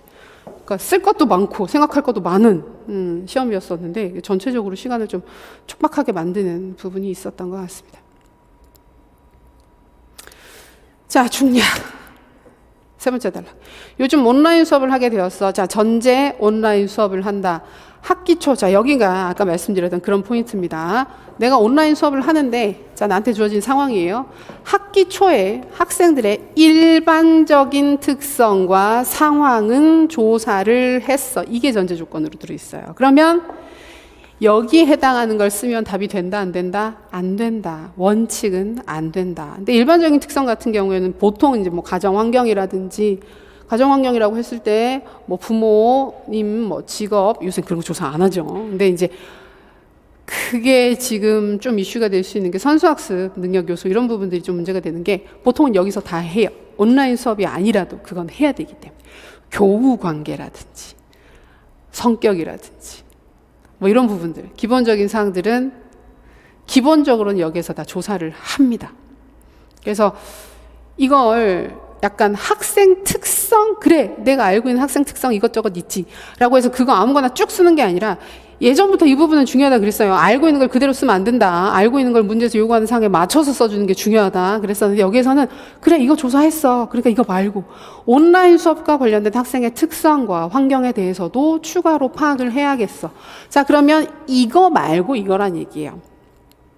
그래서 온라인 수업을 하는 데 있어서, 그러니까 여기서 말하는 온라인은 이제 온라인 비대면 수업을 얘기를 하는 거잖아요. 그래서 비대면 수업이기 때문에 학생과 원격으로 수업을 할 때 학생이 수업에 참여를 할 수 있는 뭐 메타 인지 능력은 괜찮은지, 자기주도적 학습 능력은 있는지, 아니면 정보통신을 기술을 활용할 수 있는 능력은 있는지, 이런 특성들을 얘기해 주는 게 가장 타당한 것이고, 환경이라 그러면 제가 이거 지금 복귀 질문해 주신 분들 중에서 이런 답이 좀 꽤 나왔는데, 교실 환경이 어떻게 갖추어져 있는지를 확인한다라고 쓰신 경우들이 좀 있었어요. 근데 여기서 온라인 수업을 한다 그러면 교실에서 온라인 수업을 하는 건 아니죠. 우리가 매체 활용 수업을 하는 게 아니라, 매체 수업과 온라인 수업은 달라요. 그죠? 우리가 수업 시간에 매체를 활용해서 뭘 하고 있으면 그건 매체 수업이 될 수 있지만, 온라인 수업은 온라인으로 정말 멀리 떨어져서 원격으로 수업하는 상황을 보통은 얘기를 하잖아요. 그러면 여기서 분석해야 되는 학습 환경이라 그러면 학생의 일반적인 특성과 상황, 요 상황은 학생의 특성이겠죠. 학생의 상황이겠죠. 역시 마찬가지로 관련된 학생의 특성과 학습 환경이라고 얘기를 하면 이건 학생의 학습 환경인 거예요. 그래서 가정에 많이들 쓰셨던 거, 컴퓨터, 그 온라인 강의를 볼 수 있는 기기들이 갖추어져 있는지, 인터넷 쓴다는지, 이런 부분들, 혼자 조용히 공부를 할 수 있는 학습 환경은 갖추어져 있는지, 이런 부분들을 확인해야 된다라고 볼 수 있겠습니다. 여기서 끝났어요. 지금 그 이야기는. 그리고 학생이 자신만의 학습 목표를 설정하고, 스스로 학습 목표를 설정하고 학습의 주체가 되는 수업을 어떻게 온라인에서 지원할 수 있을지를 고민하다가 학습 과정 중에 나와 학생뿐만 아니라 학생들 간에도 소통이 이루어지도록 토론 게시판을 활용하려고 해. 그러니까 처음엔 저 읽었을 때 이 부분이 나와 학생뿐만 아니라 학생들 간에도 소통, 요 두 가지 때문에 이거 이렇게 쓰시는 게 맞을까 아니면 요 두 가지를 쓰는 게 맞을까가 헷갈리겠네라고 봤더니 그게 문제가 아니었어요.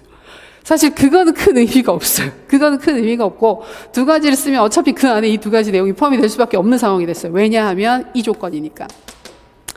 여기 있는 것처럼 자기주도 학습이죠. 자기조절, 자기주도 학습을 온라인에서 지원하는 거예요. 학생이, 그러니까 온라인으로 자기주도 학습을 한다는 개념이 아니라 지금 온라인 학습을 하기 때문에 학생들이 자기주도적으로 활동을 해야 되는 상황이 됐잖아요. 그러니까 그 자기주도적인 학습을 하기 위해서 내가 도와주고 싶어. 도와주는 방법이 게시판이야. 토론 게시판이야. 토론 게시판을 활용해서 도와줄 거야. 어떻게 도와줄 수 있을까? 그럼 결국 여기에다 써야 되는 건 뭘 써야 되는 거냐면, 자기조절 기술들, 우리 반두라 여러 번 확인했었죠. 그거나 일반적인 자기주도 학습을 할 때 쓸 수 있는 일반적인 기법들이 있습니다. 거기에 있는 거 쓰시면 돼요. 그래서 목표를 설정하는데, 목표 설정하는 과정에 그 목표를 설정한 다음에 그걸 공유를 토론 게시판에 올려서 선생님이 피드백을 주고 동료 학습자들한테 피드백을 받고, 그런 활동들. 그다음에 진행되는 과정에 대해서 학습 계획표를 올리게 한다든지, 중간 결과물을 올리게 한다든지, 또 거기에 대해서도 피드백을 주고받는 거. 그다음에 자기주도 학습을 하다가 어려운 게 나왔어요. 내가 이해가 안 되는 게 나왔어요. 그럼 그런 부분들을 올려서 같이 질의응답하고 토론하게끔 만든다. 요런 방향으로 가는 게 원래 의도였던 거죠. 근데 제시문 내용이 너무 그렇게 돼 있어요. 제시문 내용과 그 문제 배점이, 그러니까 이 문제가 사실은 이번 문제에서는 제일 좀 신경 써서 봐야 될 것 같은, 생각을 하셔야 될 것 같은 부분인데, 요 측면들이 다 걸려 있어서 그 조건이 중요할 것 같습니다. 근데 이 조건을 얼마나 느슨하게 봐줄 수 있느냐에 따라서 달라질 수 있겠죠. 자, 마지막 교사협의회에서 학교 운영에 학생들의 요구를 반영하는 방안에 대해서 논의했어. 자, 여기 그러니까 제시문을 되게 잘 읽어야 돼요. 그래서 우리가 이게 사실은 이전의 문제들을 보게 되면 제시문 잘 읽는 거 당연히 중요한데, 약간 자의적으로 내가 선택적으로 이거 뭐 필요 없는 내용이지, 그냥 앞에 있는 내용이잖아 이러고 다 제껴버리고, 약간 내 눈에 들어오는 것들 중심으로 키워드를 뽑아가지고 글을 읽고 자의적으로 판단하신 경우들이 있는데, 이번 문제가 그러면 정말 안 되는 모든 게 정보가 굉장히 많이 들어있었던 의미가 있는 부분들이었어요. 그러니까 요 부분이 그렇게 되는 거죠. 여기도 보면 학교 운영에 학생들의 요구를 반영하고 싶어요. 학생들의 요구를 반영하는 거예요. 근데 이 방법이 되게 다양한 거예요. 근데 다양한 의사결정 방식이 제한됐는데, 근데 여기서 왜 갑자기 의사결정 방식이지? 이제 그러면 의사결정이 도대체 뭘 하는 건지, 의사결정 이론이 정책결정 모형이 뭘 하는 건지, 그러니까 이해가 돼야만 이 상황 자체가 납득이 되는 거죠. 그게 아니면 여기서 이걸 왜 물어보지? 이거랑 별개 문제인가 보다 라고 느끼게 될 수가 있는 겁니다. 근데 결국은 의사결정 모형이 그거죠. 그러니까 우리가 뭘 할까, 이렇게 할까, 저렇게 할까, 이런 것들을 결정하는 방법인데, 여기에서 학교 운영에 학생들의 요구를 반영하는 방법, 어떻게 요구를 반영할 수 있을까? 결국 의사결정 과정에 이 학생들의 요구를 매개로 그 참여를 시키겠다는 얘기죠. 그러니까 전체적인 부분들이 다 지금 학생들의 선택이나 학생들의 결정을 존중하는 거. 그래서 학교 운영에 있어서도 학생들을 참여시키는 거. 우리 그때도 왜 민주 시민교육 얘기하고 할 때 학생들을 경영에 참여시키는 것까지, 자체 활동뿐만이 아니라 학생들의 의견을 경영에 참여시키는 것까지 관심이 있다. 그래서 원래는 의사결정에 참여 모형적으로 나왔으면 훨씬 더 쓰기 편했을 텐데, 접근하기도 편하고 이야기 편했을 텐데, 의사결정 모형으로 나오다 보니까 이거 어떻게 참여시키지? 라는 고민이 드는 겁니다. 근데 첫 번째 A안은 문제를 확인한 후 목적과 세부 목적을 설정하고 가능한 대안들을 모두 탐색한다. 자, 이게 가장 큰 키워드죠. 가능한 대안을 모두 탐색한다. 이거 가능해요? 불가능해요? 불가능해요. 가능한 모든 대안들을 탐색한다. 그 대안에 따른 결과를 예측하고 비교해서 최적의 방안을 찾는다. 아마 이 최적의 방안이라는 키워드 때문에 최적 모형인가? 라고 생각하셨을 수도 있는데, 최적의 방안은 가장 그냥 좋은 방안을 찾는다는 의미로 보시면 되는 거고, 가능한 모든 대안을 다 확인한다라는 부분에서 합리 모형을 찾을 수 있습니다. 근데 사실은 최적 모형이라고 찾으셨더라도 한계점, 저희 후반부에 그 문제 봤었잖아요. 최적 모형 한계점 봤었잖아요. 합리 모형이랑 되게 비슷해요. 한계점이. 그래서 비현실적이다, 지나치게 이상적이다. 그거를 쓰셨으면 맞아요. 맞죠? 그래서 그러니까 결국은 이게 너무 비현실적이고 너무 시간과 많은 노력이 투여되게 된다. 이런 부분들을 단점을 쓰실 수 있고, B안은 현실적인 소수의 대안을 검토하고 부분적으로 수정해서 현재 문제 상황을 조금씩 개선해 나가는 방식이어서 점증이죠. 아주 전형적인 점증의 사례를 볼 수가 있겠죠. 그러면 결국 많은 논의 끝에 B안으로 하자고 결정을 한 거예요. 근데 이 문제도 되게 보면 많이 고친 문제예요. 되게 많이 고쳐서 처음에 이런 형식이었지 않았을 것 같아요. 이건 진짜 그러니까 학생들의 요구를 반영시킬까 말까 등등에 대해서 고민, 아마 참여 모형이 블리지스나 호이와 타터를 계산하고 있다가 바꾼 것 같기는 해요. 문제 제작 바꾼 것 같긴 한데, 논의 끝에 B안으로 결정이 됐어. 나는 B안에 따른 구체적인 방안을 다음 협의회 때 제안하기로 했어. 자, 이걸 물어보는 거야. 그럼 너 어떤 구체적인 방안을 제안을 할래? 근데 B안이야. 점증 모형인 거야. 근데 점증 모형 개념 나와 있잖아요. 그러니까 점증 모형이라는 개념을 몰랐더라도, 사실은 진짜 몰랐더라도 현실적인 소수의 대안을 검토하고 부분적으로 수정해서 현재 문제 상황을 조금씩 개선해 나가는 방식이래요. 근데 이런 방식으로 학생들의 요구를 학교에 반영하고 싶은 거예요. 그럼 어떻게 할 수 있어요? 그러니까 진짜 모르더라도, 우리가 그 점증 모형의 세부 사항들을 하나도 모른다고 가정을 하고 접근을 해봐도 대안이 여러 개가 있네. 부분적으로 수정을 해서 조금만 개선하면 되는 거네. 부분적으로 수정을 해. 그럼 여러 개 안이 있어.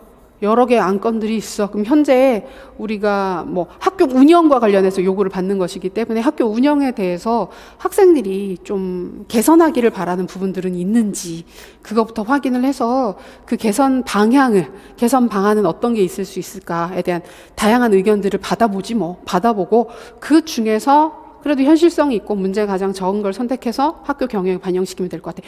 이렇게 생각할 수도 있는 거고, 아니면 소수의 대안을 검토한다고 했으니까 그럼 내가 학교에서 우리가 먼저 교사들이 기존의 안을 조금 바꿔가지고 학생들이 좀 더 좋아할 만한 의견들을 여러 가지 종류를 만든 다음에, 문제를 개선한 방안들을 만든 다음에 그걸 보여줌으로써 학생들이 그 중에서 좀 더 나은 개선된 방안을 선택을 하는 걸 방식으로 학생들을 참여시킬 수도 있겠어. 이렇게 생각을 할 수도 있겠죠. 그래서 이게 결국 이번 문제에서 끝까지 나오는 포인트는 문제 요구사항이에요. 문제 요구사항. 딴 게 아니라, 그러니까 이런 유형의 시험에서 가장 위험한 접근은 내가 알고 있는 걸 그대로 다 쓰고 싶어.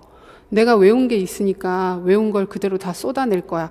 이게 제일 위험하다고. 저희도 그때 모의고사 연습할 때 계속 연습하는 게 그거잖아요. 알고 있는 이론을 그대로 물어보면 인출하는 건 문제가 없어요. 그대로 쓸 수 있으니까. 근데 우리 시험이 항상 이제 그런 형식이 아니기 때문에 내가 알고 있는 걸 상황에 정말 맞게끔, 요구하는 부분들에 맞게끔 맞춰줘야 되거든요. 맞춰줘야 되는데, 이제 그 부분들이, 그 다음에 문제가 요구하는 사항이 얼마나 그 조건들이 좀 명확하게 제시가 되어 있는지 등등을 보시면서 쓰는 게 이번 문제에서 관건이 되는 부분이었습니다.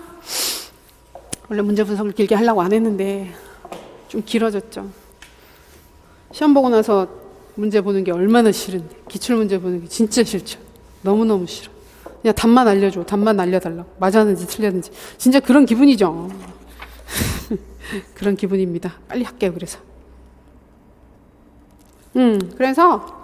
요거 아까 하다 넘어갔던 부분인데, 그 상세히 쓰는 게 중요하다.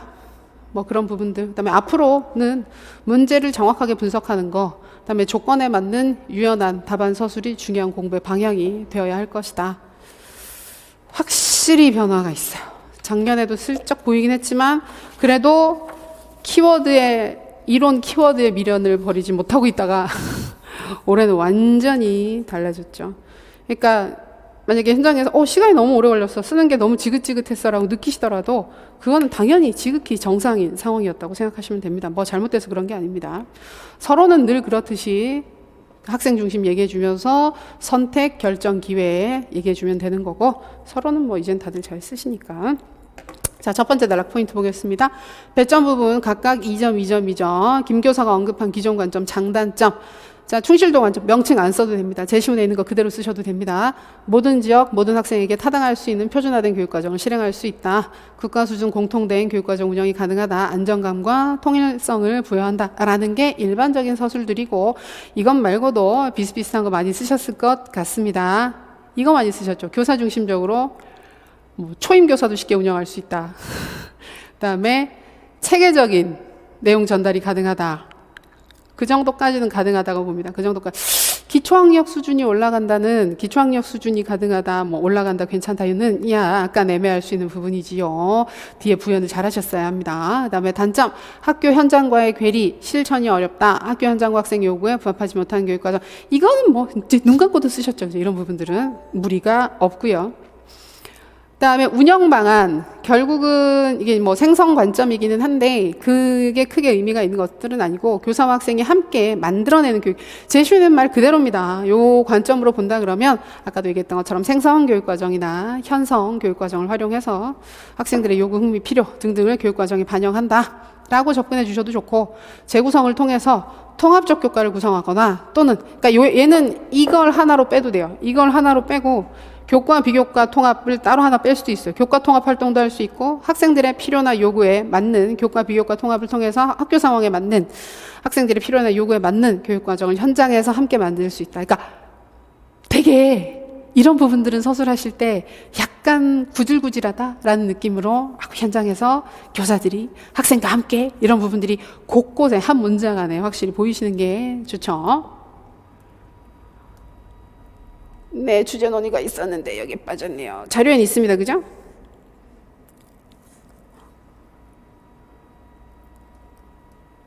예, 아니요. 여기 이어지고 있죠. 계속 이어지고 있습니다. 그거 말고도 추가적으로, 자, 적극적으로, 그러니까 요 부분이 사실은 좀 조심스럽기는 해요. 조심스럽기는 해요. 프로젝트 수업이나 협동학습이나 토론 토의법, 구성주의 교수 방법, 이런 부분들이 교육 과정은 아니에요. 그쵸? 교수 방법이에요. 교수법이에요. 교수법을 쓰는 게 타당할까? 라는 생각이 들긴 하는데, 교육과정을 운영하는 것이기 때문에, 현장에서 운영하는 것이기 때문에 넓게 보면 같이 볼 수도 있습니다. 그리고 실제로 교육과정 관련된 연구물들, 보통 이제 국가기관에서 연구해서 나온 결과물들을 봐도 실천 방안, 뭐 운영 방안 얘기를 하면 교육과정 운영 이런 식으로 하고, 그걸 가지고 이런 방법들을 쓰면 좋겠어요. 보통 같이 많이 나오는 내용들이거든요. 그래서 이런 쪽 방법을 쓰시는 것도 가능할 것입니다. 그리고 왜 도대체 이 문제가 나왔을까를 근본적으로 고민을 해보면 선택형 교육과정과 연관되는 문제예요. 결국은 학생의 선택과 결정을 중시한다라는 게 문제의 큰 대전제였었잖아요. 그러면서 현장에서 교사랑 학생이 함께 만들어 나간다. 그러면 학생이 선택해서 학생의 필요나 요구에 따라서 개별적인 교육과정 시간표를 가지게 되는 것도 같은 관점에서 볼 수가 있겠죠. 그래서 선택형 교육과정, 고교 학점제, 그래서 배경이 고등학교였어요, 이번 문제가. 그래서 요 얘기를 해주시는 것도 충분히 가능한 사항이었을 것입니다. 근데 그 외에도 아까 말씀드렸던 것처럼 요구 필요 반영한다, 상황에 맞는 교육과정을 한다, 이런 식의 얘기들이 들어가면서 뭐 다양한 얘기들 해주시면 아마 무리 없이 될 수 있을 것 같아요. 뭐 그리고 다른 모형들에서 우리가 내외적 상황 분석을 통해서 상황에 맞는, 근데 그 내적 외적 요소들 안에 교사, 학생, 뭐 학교 이런 부분들 얘기를 해주시면서 들어가면 되겠습니다. 주제 논의는 뭐 그냥 보시면 되고. 자, 두 번째 자기평가 또는 자기성찰평가. 그 교육적 효과 부분은 아까 말씀드렸던 것처럼 거의 다 돼요. 아무거나 다 돼요. 근데 보통 많이 쓰는 게 메타인지, 그다음에 자기주도 학습 능력의 향상, 요 두 가지를 보통 많이 얘기를 해요. 똑같은 건 아니니까. 그래서 메타인지 자기주도 학습 늘어나는데 그쪽 얘기 많이 얘기를 하는데, 그건 말고도 인지적 측면의 향상도 있다. 그래요. 내용에 대한 지식도 올라가는데 학습 동기나 태도와 같은 정의적 능력을 통합적으로 개선할 수 있다. 동기 얘기 따로 띄어서 하셔도 됩니다. 보통 뭐 내재적 동기 쪽으로 많이 쓰셨을 것 같은데 괜찮아요. 그거 쓰셔도 괜찮고, 이거는 스스로 그 학습과 평가를 통제함으로써 자기조절 능력 개발에 도움이 될 수 있다. 그다음에 과정에서 어려움을 스스로 진단 확인할 수 있어서 학업 성취 개선에 도움이 된다. 그다음에 깊은 이해가 가능하다. 약점, 강점 이해 가능하다. 그다음에 또 좀 쓰셨을 수 있는 게 평가 부담을 좀 줄일 수 있다. 스스로 평가하는 거니까 아무래도 좀 덜 부담스러워서 학습이나 평가에 대한 불안감을 줄일 수 있다. 괜찮죠? 자, 실행하는 방법. 가장 편하게 쓰실 수 있는 방법은 원래 이거예요. 근데 두 가지를 쓰라고 하니까 좀 늘어나는 거긴 한데, 보통 자기 평가할 때 가장 많이 얘기를 하는 건 성찰적 글쓰기라고 해서 우리가 성찰 노트, 리플렉션 노트 자주 언급했었죠. 이게 구성주의의 기법으로도 나오긴 하는데 결국 자기 평가 이런 부분들이 구성주의랑도 많이 연관되니까 이거 가장 많이 얘기를 하고, 그다음에 그 뭐 체크리스트법, 이게 출제하시는 분들 입장에서는 되게 쉽다고 생각하고 낸 것 같아요. 또 이 부분도 굉장히 쉽다. 왜냐하면 요새 워낙 학생들이 플래너 많이 쓰니까. 플래너야말로 자기주도 학습이랑도 관련되고 좀 이따가 나오게 되는, 그 다음에 자기평가할 때도 플래너에 체크 하잖아요. 오늘 나 잘했어 못했어, 그거 다 자기평가잖아요. 그래서 항목별 점검법, 체크리스트법, 이렇게 OX로 체크해 주는 거, 이런 거 얘기하실 수 있고요. 그다음에 아까 말씀드렸던 것처럼 포트폴리오 평가 많이 얘기를 하셨을 텐데, 그냥 포트폴리오를 쓸 수 있다라고만 쓰시면 좀 애매하고, 풀어서 자신의 산출물에 대한 자기 성찰의 내용 포함된다. 그래서 될 수 있다. 그다음에 평정척도법 얘기도 하는데, 이거는 그 스스로의 학습 과정과 결과에 대해서 평점을 부여하는 거예요. 그래서 체크리스트랑 유사하긴 한데, 체크리스트는 했어 안 했어 정도, OX 정도 느낌이라고 한다면, 평정척도법은 오늘의 공부는 매우 잘함, 보통, 리커트 척도, 그런 거 쓰셔도 돼요. 그래서 못함, 매우 못함, 이렇게 해서 그 중에 하나의 체크를 하겠어. 그러면 뭐 각 시간별로 체크를 할 수 있는 거고, 교과별로 체크를 할 수도 있는 거고, 그러니까 그런 식으로 평점을 부여하게 되는 평정 척도법을 쓰는 것도 방법이 될 수 있습니다. 근데 역시 마찬가지로 이런 걸 쓸 때 평정 척도법이요 라고만 쓰면 안 되고, 쓰고 이건 풀어야죠. 그래서 한동안 시험이 좀 명확해진 시점부터 해서는 글을 좀 짧게 쓰는 걸 좋아하는 경향이 있었는데, 이제 그거는 이제 채점자 입장인 거고, 우리가 서술하는 그 수험생 입장에서는 이제 이런 시험의 형식이다 그러면 자세히 풍부하게 조금이라도 건덕지가 있게끔 써주는 게 좋아요. 물론 틀린 말은 하면 안 되죠. 주저는 해주시고. 자, 그 다음에 온라인 수업, 추가로 파악하는 학생 특성, 구체적인 예를 하나 들어보자. 온라인 수업에 필요한 기기 활용 능력, 컴퓨터 사용 능력, 뭐 등등. 그 다음에 온라인 수업을 자기주도적으로 수행할 수 있는 메타인지 능력, 자기조절 능력, 자기주도 능력 수준. 요거는 이제 온라인 수업이 자기주도적이라는 전제를 얘기를 해주시면서 같이 써주시는 게 좋아요. 그리고 매체 선호도, 학생들이 더 선호하는 매체가 있으면 그 매체를 좀 더 주력으로 활용을 할 수가 있겠죠. 학생들이 온라인 수업하는데 영상 자료 보는 걸 좋아한다, 아니면 선생님 강의 듣는 걸 좋아한다, 그러면 그런 부분들을 맞춰줄 수 있으니까 매체 선호도 확인하는 것까지는 가능합니다. 그래서 이 부분 나올 때 이제 아마 고민스러우신 게 일반적인 특성을 쓴 것 같은 거예요. 일반적인 특성을. 근데 내 생각에는 일반적인 특성도 상관이 있는 것 같아서. 근데 물론 예를 들어서 메타인지나 자기조절이나 자기주도는 일반적인 학습 환경에서도 쓸모 있는 기능은 맞아요. 근데 요 두 개 같은 경우에는 정말 일반적인 수업 상황에서는 아무런 쓸모가 없는 기능이거든요. 근데 이 선생님이 학기 초에 일반적 특성을 확인했다 그랬어요. 근데 일반적 특성을 확인할 때 과연 메타인지나 자기조절 능력을 봤을까? 보통은 안 봤을 거예요. 그래서 이제 요 정도 수준이 가장 안전한 그 선에서 답안이 될 수 있을 것 같고, 근데 이것 외에도 표현이 조금 다르더라도 비슷하게 온라인 수업에서만 특정하게 활용되는 능력이다 이런 부분들을 얘기를 하셨으면 그런 쪽으로 그 서술을 해주셨어도 무리는 없을 것 같습니다. 근데 좀 애매하게 걸리는 게 인지양식 같은 게 있어요. 인지양식. 우리가 장의존, 장독립 놓고 보면 아무래도 장의존 학습자들, 장독립 학습자들을 분류를 해보면 온라인 수업을 한다 그러면 장의존 학습자들이 힘들 거예요. 장독립 학습자들은 좀 편할 거예요.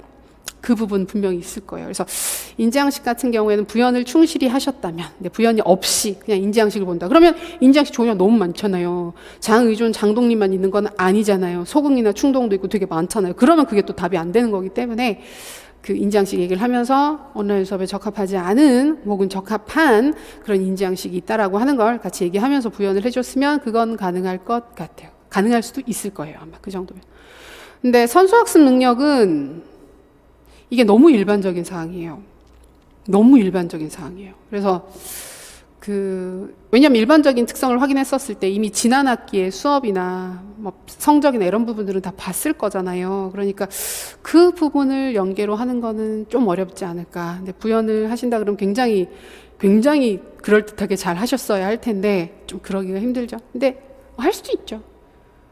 근데 좀 어려워요. 왜냐하면 온라인 수업 상황에서 자기주도 학습, 선수학습 능력만 가지고 얘기를 하기에는 그 요소가 다른 요소들이랑 결합되었을 가능성이 더 높기 때문에 그걸 타당화하는 건 쉬운 일은 아닐 것입니다. 그러니까 거기가 좀 걸려요, 이 부분이. 그리고 환경 부분은 아까 말씀드렸던 것처럼 온라인 수업에 필요한 컴퓨터, 디지털 기기, 인터넷 환경 등이 구축되어 있는가. 이거는 굉장히 심플하게 쉽죠. 편하게 쓰셨을 겁니다. 이건 진짜 약간 주는 느낌이죠. 사실은 주는 문제예요, 이 문제는. 그다음에 가정이나 특정 장소에서 온라인 학습을 할 수 있는 학습 공간이 있는가. 그러니까 이것도 최근에 관심을 많이 가지더라고요. 온라인 학습하라 그랬는데 따로 학습하는 공간이 없어서 그쵸. 뭐 어린 동생들이랑 같이 공부를 한다든지 그러면 사실 어려운 거니까. 그래서 그런 부분들 확인할 수도 있겠습니다. 그러니까 여기는 정말 일반적인 걸 물어본 거예요. 정말. 그러니까 작년에도 보면 지금 문제가 일부 그러니까 이걸 꼭 뭐 공부해야 쓸 수 있을까? 라는 생각이 드는 부분들이 일부는 있죠. 위키 이런 부분들은. 근데 역시 이런 부분들 같은 경우에는 정말 약간 상식적인 수준에서 생각을 하면 찾을 수 있는 그런 부분들을 얘기를 했죠. 그리고 이제 여기 김 교사가 하고자 하는 수업에서 토론 게시판을 활용해서 지원할 수 있는 구체적인 방안을 한번 써보자. 하고자 하는 수업은 자기 조절, 자기 주도 학습입니다. 그러면 우리 알고 있었던 자기 주도 학습의 그 전략들, 실행 방안들을 쭉 연계해서 쓰시면 돼요. 그래서 토론 게시판에 개인 학습 목표를 올리고 교사와 동료 학생들이 그에 대한 평가나 확인을 할 수 있습니다. 교사는 올렸는지 안 올렸는지 확인하고 뭐 이 정도 목표면 좋은 것 같아. 아니면 목표가 너무 이렇게 한 번에 너무 많은 걸 하려고 하는 것 같은데 뭐 이렇게 얘기를 해준다든지 친구들도 아니까 서로 긴장이 될 수 있겠죠. 그다음에 학생 개인의 학습 계획이나 실천 상황을 올려 공유한 후 동료 학생들과 교사들의 지지나 피드백을 받는 활동. 제가 요 답안 쓰면서 되게 많이 느꼈던 게 이 부분도 되게 밀착형으로 내고 싶었던 문제구나. 왜냐하면 요새 워낙 많이들 그런 활동들을 하시잖아요. 그래서 물론 중고등학생들도 하지만 대학생분들 그리고 수험생분들도 우리 왜 계획표 같은 거 그 플래너 굉장히 많이 쓰시고 플래너를 혼자 보는 경우들도 있지만 왜 그 SNS나 이런 데 올려가지고 서로 좋아요 막 응원도 해주고 하는 경우들 있잖아요. 그거예요. 진짜 그 사례를 물어보는 거예요, 이 문제. 근데 내가 혼자 하다가는 쓰러질 수도 있는 하기도 싫어지는 건데 그런 것들 올려서 사진 찍어서 올렸더니 누가 막 좋아요 모르는 사람들이 격려해주고 하면 힘이 나는데 근데 우리 반 친구들이 내가 한 거에 대해서 와 잘했다 나도 열심히 해야지 막 그럼 약간 경쟁도 되고 몰래 하고 싶을 것 같기도 한데 그래서 진짜 그런 맥락에서 물어본 거죠. 그래서 꼭 이론에 딱 들어맞지 않더라도 여기에서 그래 이거 이렇게 하면 자기주도 학습 능력에 도움이 되겠는데, 자기주도적인 학습에 좀 효과가 있겠는데, 그런 거 다 될 수 있는 겁니다. 그다음에 겪게 되는 곤란이나 어려움 등을 게시판에 올려서 도움을 받을 수도 있어요. 진행하는데 어려움이 있어, 내용을 잘 모르겠어, 다음에 뭘 해야 될지 모르겠어, 그러면 또 도와주잖아요. 우리도 이런 거 많이 하죠. 그다음에 토론 게시판을 통해서 형성평가나 퀴즈를 실시해서 학습 과정에 대한 피드백을 제공하고 동기를 강화할 수도 있습니다. 쌤들 스터디 하실 때 이거 다 하시잖아요. 진짜 그런 것들이거든요. 그래서 여기서 보면 자기주도 학습에 도움이 될 수 있는 방안들을 토론 게시판을 매개로 교사 입장, 그다음에 동료 학생 부분들이 연계가 돼서 언급이 되면 이거는 다 답이 될 수 있습니다. 여기 있는 것들 외에도 자기주도 학습 매개로 해서 답을 쓰면 답이 될 수 있어요.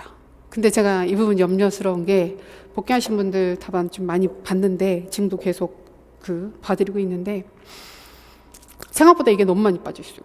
그러니까 보통 뭘 많이 쓰시냐면 토론 게시판 활성화 방안. 그래서 교사가 먼저 주제를 제시하고 뭐 피드백을 준다, 격려를 한다 라는 얘기들, 그러니까 너무 일반적인 얘기들, 너무 일반적이잖아요. 너무 일반적인 얘기라서. 근데 솔직히 얘기하면 똑같은 얘기를 하더라도 자기주도 학습, 학생이 스스로 학습할 수, 그러니까 자기주도 학습이란 말이 안 들어가도 돼요. 이 말이 그대로 안 들어가도 되고, 제시문에 보면 학생이 자신만의 목표를 설정하고 주체가 되는 수업을 하려고 한다라는 얘기가 있었거든요. 그래서 그 부분에 입각해서 학생이 스스로 목표를 설정하고 학습의 주도권을 행사할 수 있도록 도와주기 위해서 교사가 토론 게시판을 통해서 학생의 학습 과정을 살펴보고 보고하게 하고, 이런 식의 얘기만 들어가도 정말 완벽하게 괜찮은 답인데 그 부분이 어떻게 될지 모르겠어요.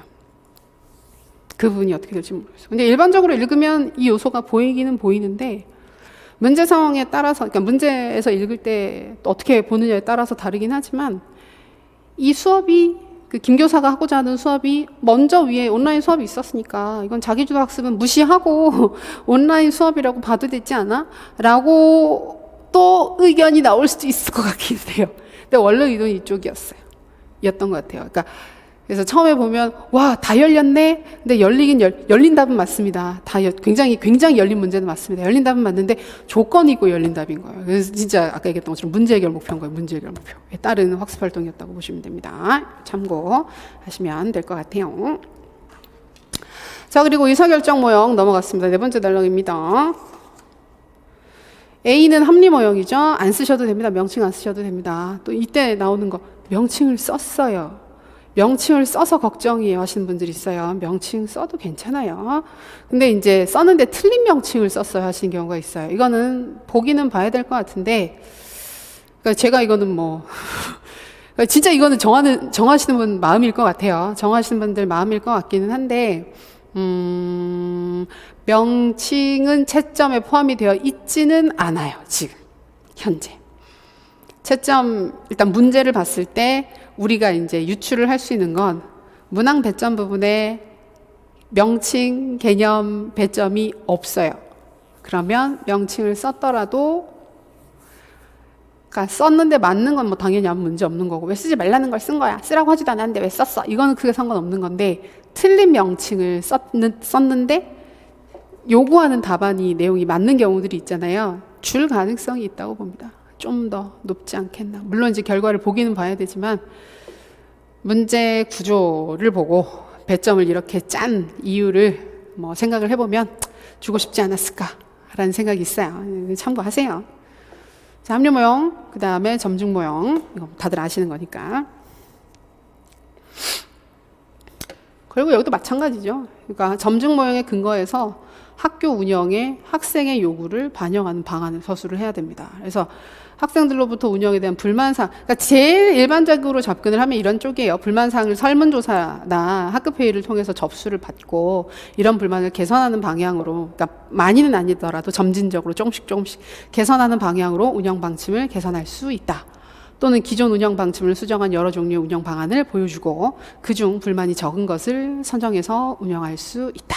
그래서 이게 다 이제 점중 모형의 특성으로 연계돼서 서술된 사항들이라고 볼 수 있습니다. 근데 생각보다 이렇게 쓰신 분들이 좀 있어요. 많고요. 좀 있고요. 근데 이제 그렇지 않고, 그러니까 반쯤 맞는 답들이 꽤 있어요. 그래서 비슷한데 불만의 제거나 뭐 점진적인 개선이나 이런 부분들보다 막 학생들이 모두가 만족할 수 있는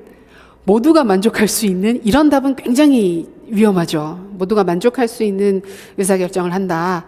뭐 다수가 뭐 만족할 수 있는 의사결정을 한다. 이렇게 돼버리면 약간 다른 모형의 그 접근 방안처럼 보일 수가 있기 때문에 여기가 조금 그럴 것 같아요.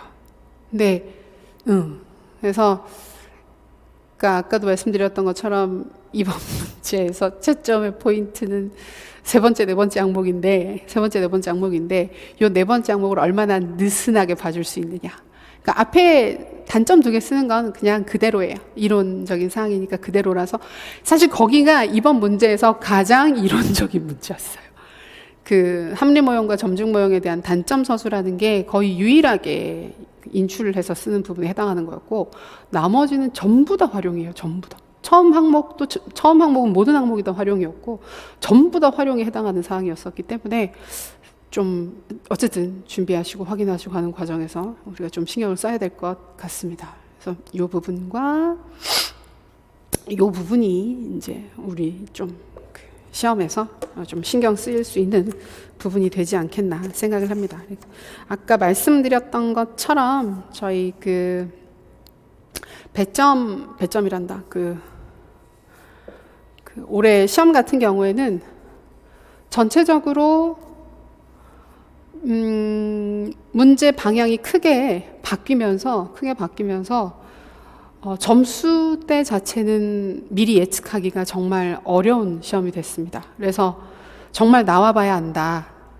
아까도 방금 봤지만 그 조건을 어떻게 잡고 들어가느냐에 따라서 달라질 수 있는 부분들이 제법 크기 때문에 제법 커서 그것만 놓고 봐도 점수가 3점 그리고 뭐 해석이 가능한 부분들이 한 1, 2점 추가가 돼서 그 점수대가 꽤 커서 점수대를 예측하기가 어려워요. 이전 시험 중에도 이와 비슷하게 비교적 열린 문제로 출제가 됐던 사례가 한 번 있었는데 그때 문제는 굉장히 평이하다라는 평을 받았는데 점수대 자체는 크게 오르진 않았었거든요. 근데 올해 시험 같은 경우에는 함부로 역시 워낙 작년에 점수대가 좀 높게 나왔었던 전례가 있었기 때문에 그 어떻게 될지는 정말 이렇게 함부로 얘기를 할 수는 없어요. 할 수는 없는데 이제 시험 자체는 좀 편안하게 보실 수 있는 시험이었었고 그 중에서 일부 영역이 조건이 조금 까다로웠다. 근데 그 조건도 채점 방향에 따라서는 그 까다로움의 정도가 좀 차이가 있을 수 있으므로 미리 너무 염려하실 건 없다. 좀 편안하게 생각하셨으면 좋겠다. 라는 말씀을 드리고 싶습니다. 그래서 이렇게 시험이 끝나고 나서 교육학도 그렇고 전공도 그렇고 항상 돌아보면 뭐 이게 좀 이렇게 좋은 것도 있고 시험이 끝나서 홀가분한 것도 있고 또 아쉬운 부분들도 있고 머리가 복잡하고 이러저러한데요. 이러저러한 시점이 됐는데요. 올해는 정말 쌤들 너무나 많이 고생하셨던 한 해였었기 때문에 조금 쉬시고 시작하셨으면 좋겠습니다. 그리고 지금 노량진 전체가 아무래도 좀 조심스럽게 움직이고 있는 그런 부분들도 있어서 저는 가급적이면 지금 바로 2차 준비를 빨리빨리 하세요라고 계속 말씀을 드렸는데 이제 강의 중에는 그렇게 말씀을 드렸는데 2차 준비는 빨리 하셔야죠. 빨리 하셔야 되는데 꼭 얼굴을 만나고 해야 될까? 이번 문제처럼 온라인으로 할 수도 있지 않을까?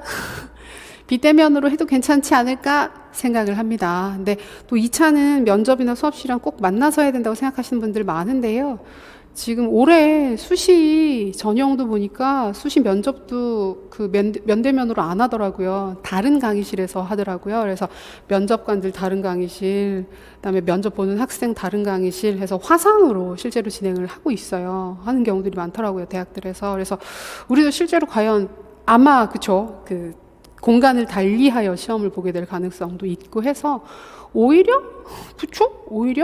비대면으로 연습을 하시는 게 더 실제적인 상황과 유사할 수도 있을 것 같습니다. 그러니까 그런 부분들 꼭 만나서 해야 된다라고 너무 생각하지 마시고 진짜 좀 지금은 안전하게 공부하시는 게 그 어떤 때보다 중요한 시점이니까 몸 조심하시면서 잘 하시면 좋을 것 같습니다. 저 2차 강의 특강 있을 텐데요. 다음 주, 이번 주에 공지가 새로 한번 올라갈 것 같습니다. 상황에 따라서.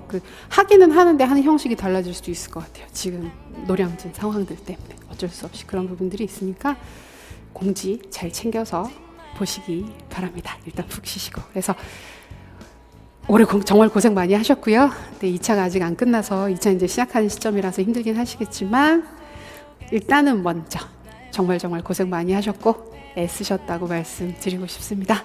긴 시간 동안 불이 듣느라 고생하셨어요. 제가 오늘은 라이브로 바로 질문 받아서 답변 드리긴 좀 어렵고 궁금하신 사항들 있으시면 저희 카페 쪽으로 질문 주시면 제가 최근에 그거 하고 있으니까 아니면 문자로 주셔도 됩니다. 궁금하신 사항들 문자로 주셔도 돼요. 그래서 궁금한 사항들 확인 가능하니까 확인하고 싶으신 거 주시면 조만간 답변 드리도록 하겠습니다. 오늘 정말 고생 많이 하셨고 올해 정말 고생 많이 하셨습니다.